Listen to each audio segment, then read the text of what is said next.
शिरडी के एक छोटे से गांव में साईं बाबा का आगमन हुआ। कोई नहीं जानता था कि वे कहाँ से आए हैं। उनके वस्त्र साधारण, चेहरा शांत और आंखों में करुणा भरी थी।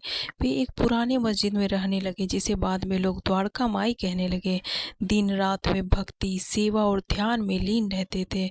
उनके दरवाजे पर कोई भेदभाव नहीं था। अमीर, गरीब, हिंदू, मुसलमान सभी आते। साईं बाबा सबको एक ही संदेश देते, सबका मालिक एक। गांव में एक समय भयंकर सूखा पड़ा। खेत सूख गए, गांव खाली हो गए, लोग निराश और भूखे प्यासे हो गए। तभी किसी ने कहा, चलो साईं बाबा से आशीर्वाद मांगते हैं।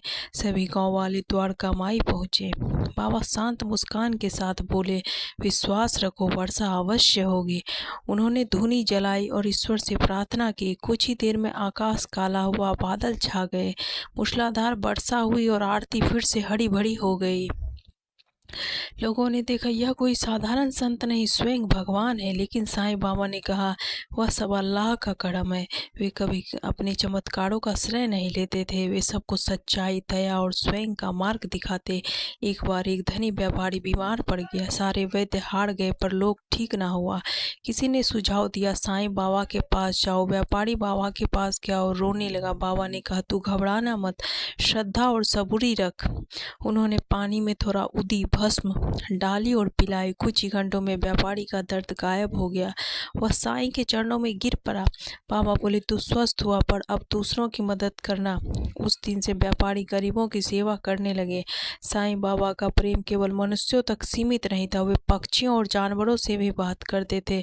वे रोज चूल्हे पर खाना बनाते और सबको बांटते। जो कोई भी भूखा आता, उसे पेट भरकर भोजन मिलता था। बाबा कहते, भूखे को भोजन देना ही सबसे बड़ा पूजन है। एक दिन एक माँ अपने बीमार बच्चों को लेकर आई।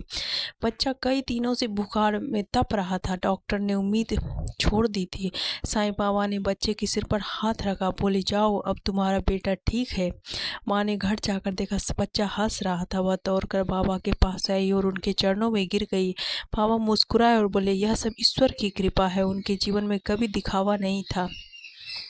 वे सादगी से जीते और सच्चे प्रेम से सबको जोड़ते। एक दिन उन्होंने कहा, मेरे शरीर को छोड़ दूंगा, पर मैं हमेशा यहाँ रहूंगा।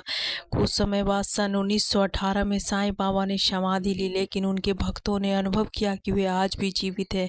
जब भी कोई मन से पुकारता है, साईं बाबा सहायता करते हैं। उनकी उदी आज भी रोग मिटाती है। उनके नाम का जप दुख को दूर करता था। जो साईं पर भरोसा रखता है, उसे कभी निराशा नहीं मिलती। साईं बाबा कहते हैं, तू मुझे याद कर, मैं तेरा भार उठाऊंगा। उनका संदेश है, प्रेम ही सच्चा धर्म है। आज शिरडी में लाखों भक्त प्रतिदिन उनके दर्शन करते हैं। हर व्यक्ति को वहाँ शांति और ऊर्जा का अनुभव होता है। गरीब से लेकर राजा तक सब उनके चरणों में समान है। साईं बाबा की महिमा असीम है, जिसे शब्दों में नहीं बांधा जा सकता है।